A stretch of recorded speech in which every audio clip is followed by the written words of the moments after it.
Number 10. Secret Memorial. The sudden and tragic passing of Princess Diana shook much of the world, but it hit no one harder than Prince William. He loved his mother and has spoken openly about how much she meant to him and the pain her death has caused him.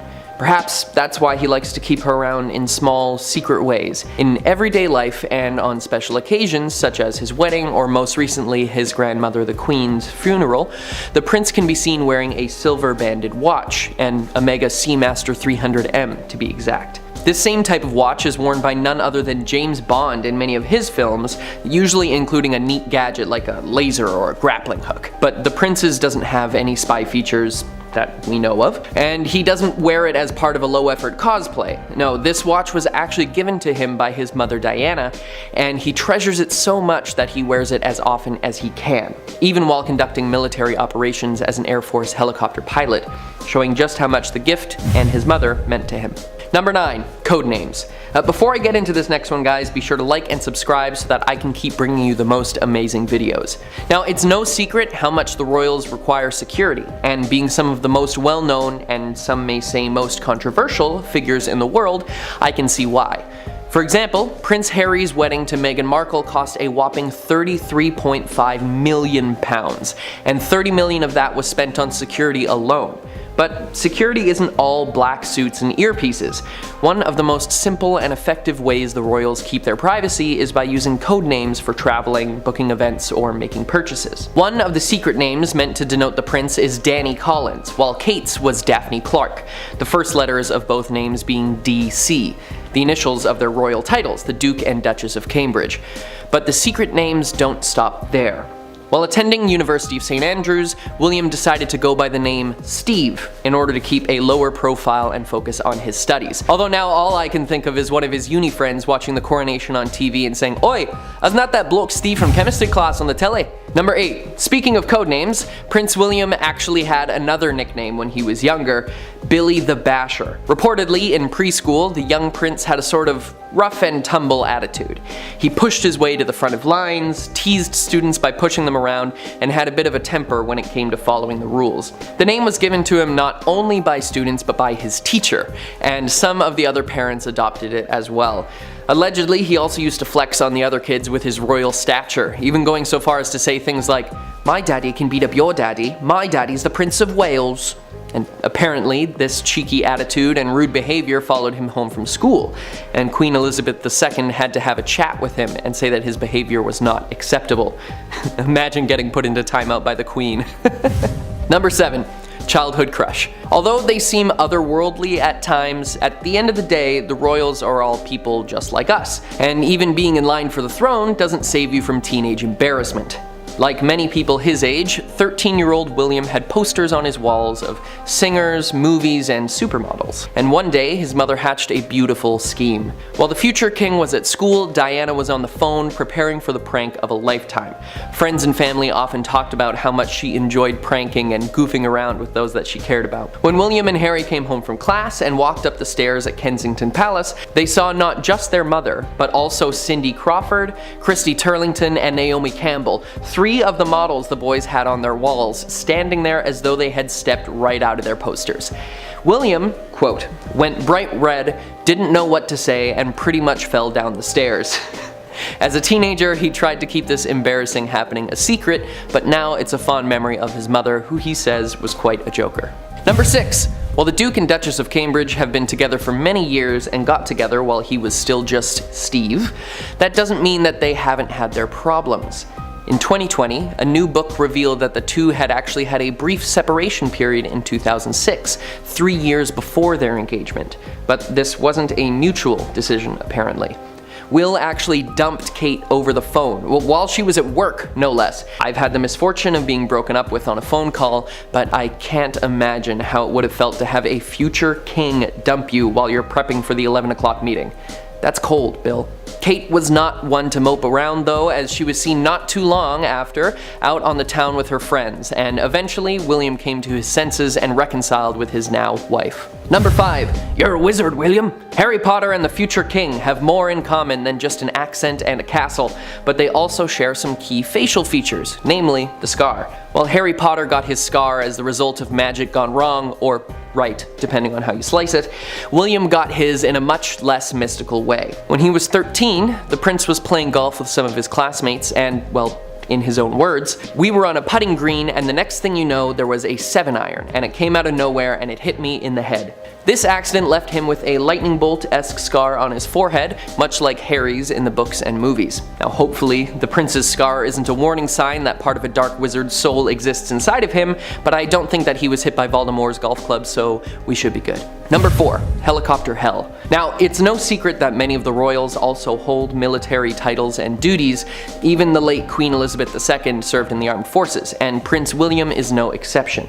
He completed 7.5 years of full-time military service, including as a pilot for the Royal Air Force. He has used his helicopter pilot's license and skills outside of the military, however, as he was also a pilot for an air ambulance service.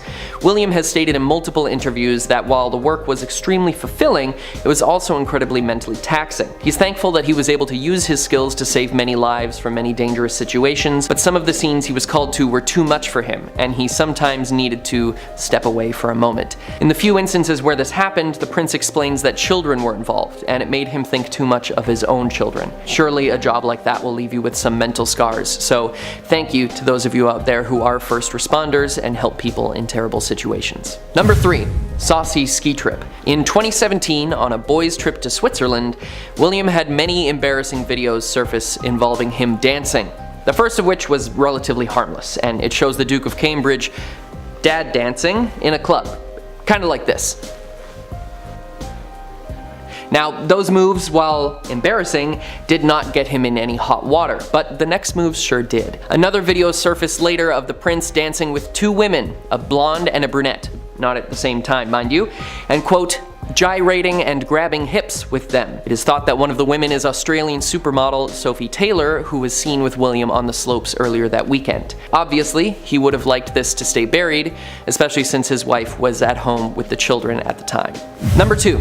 An early coronation. Since we now know how much Prince William likes to tear up the dance floor, we need to talk about how he won a crown while dancing. No, not that kind. At his friend Tom's wedding, the usually reserved William let loose, and being one of the few members of his family in attendance, many eyes were on him. But this didn't stop him from giving it his all. While messing around and trying some, let's say, experimental dance moves out, the prince fell and broke a tooth. Now, I've broken a tooth before, and it's not a fun thing to deal with, not to mention how much it shocks you when you look in the mirror. But to make matters worse for Will, Kate was 9 months pregnant at the time and due any day, so the prince was worried that if Kate went into labor that night, he'd have to smile for the cameras with a missing tooth. Luckily, he was able to get some emergency dental work done to hide the embarrassing mistake. And number 1.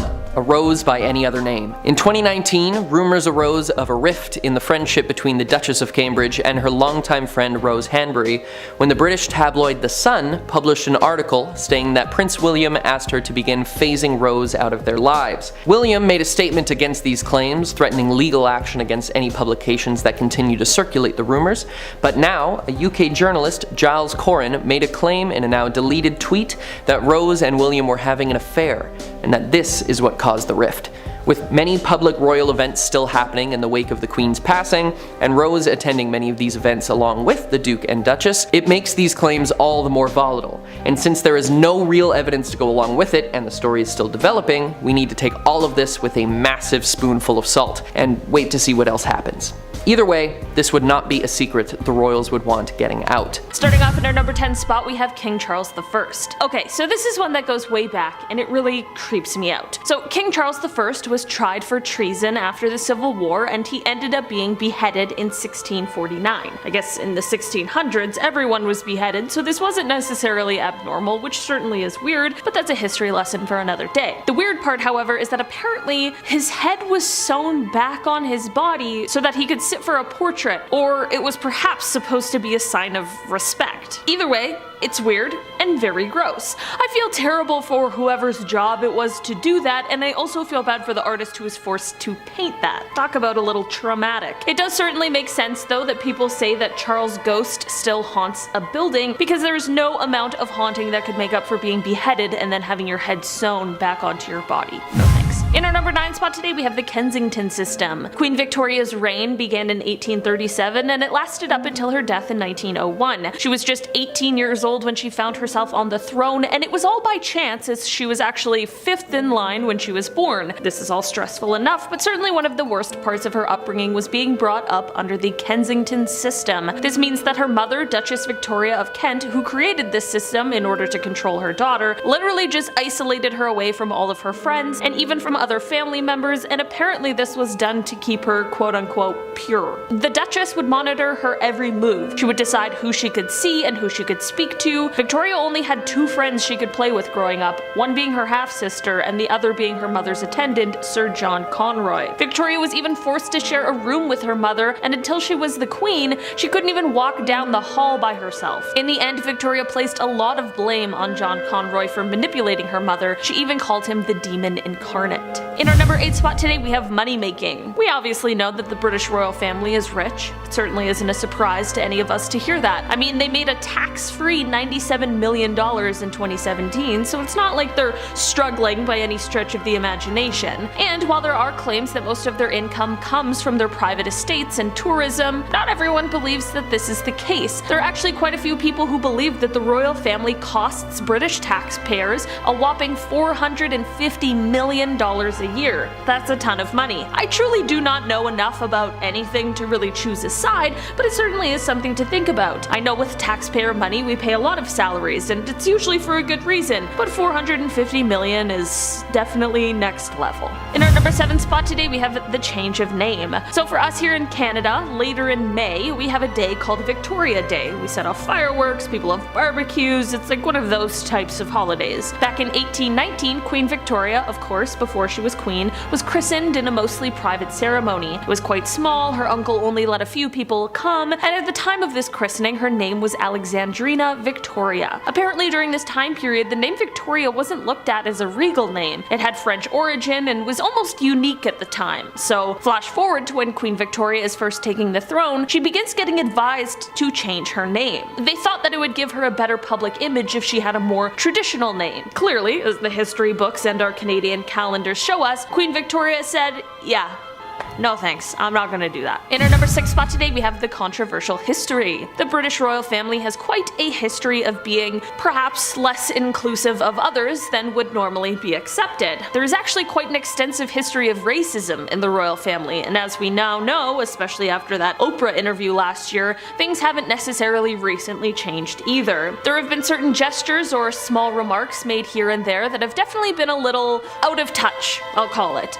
And unfortunately, Meghan Markle, being a biracial person, had to experience a lot of it firsthand. I mean, just to give a few examples, Prince Philip did ask Indigenous Australians if they still throw spears at each other, okay? And once, Princess Michael of Kent tried to apologize after being called out for saying something racist, and this is what she said, quote, "To call me racist, it's a knife through the heart because I really love these people. I even pretended years ago to be an African, a half-caste African, but because of my light eyes I did not get away with it, but I dyed my hair black." Okay, there is so much to unpack in that one sentence alone, but I have an extremely strong feeling that this apology probably wasn't well received, especially considering it lacked the whole apology part of an apology. In our number 5 spot today, we have Boy Jones. Okay, I've heard of people being called Boy Jones before, but little did I know Boy Jones was a very real and very creepy person. His full name was Edward Jones, and this little rascal basically stalked the Queen from 1838 to 1841. He managed to break into Buckingham Palace, and we aren't just talking about once. No, we're talking about many, many times. He knew exactly where to go and what to do, and once in the castle,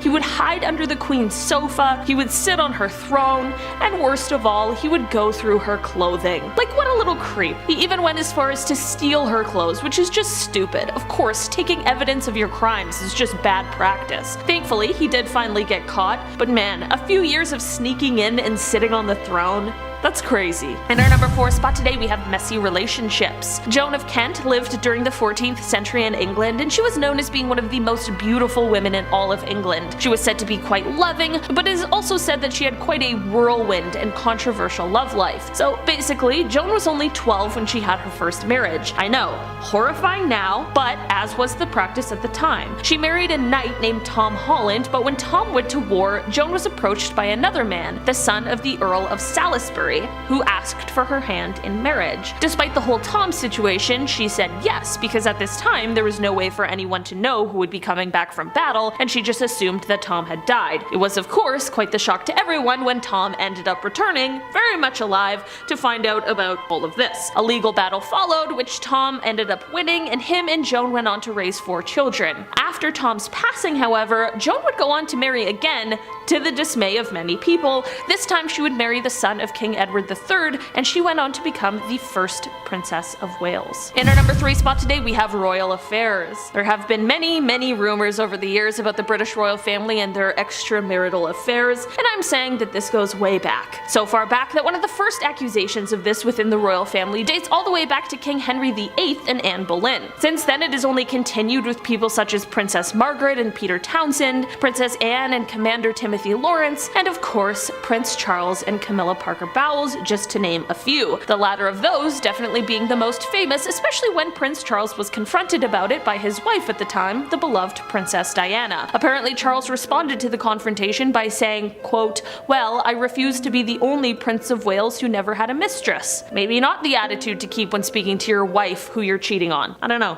just a thought. In our number 2 spot today, we have Prince John. This one is said to possibly be one of the darkest secrets of the British royal family. Prince John would have been the uncle of Queen Elizabeth II, but he passed before she was born. Prince John was the 6th child of King George V and Queen Mary, and it is said that he suffered from seizures, likely as a result of epilepsy, although it's hard to diagnose for certain because of all of the secrecy surrounding him and his illness. From the age of 4, when he had his first seizure, until his untimely and early death, Prince John lived in a separate estate where he was cared for by a governess. Many people have since criticized the royal family, calling their treatment of Prince John as callous or inhumane, like they were hiding him away for being ill. Of course, the palace was concerned with the monarchy's public image, and there was a belief at the time that royals shouldn't have any physical or mental ailments, although that of course is impossible. They also didn't include him in public events, which could have been another image thing, and also perhaps because of a worry that he might have a seizure at one of these events. At the end of the day, it was definitely a different time, but the idea of excluding him because he was ill truly is a very sad thought. In our number 1 spot today, we have the flag at half-mast. It is normal for a flag to be flown at half-mast following a great tragedy, so this certainly is not a dark tradition that the royal family has, but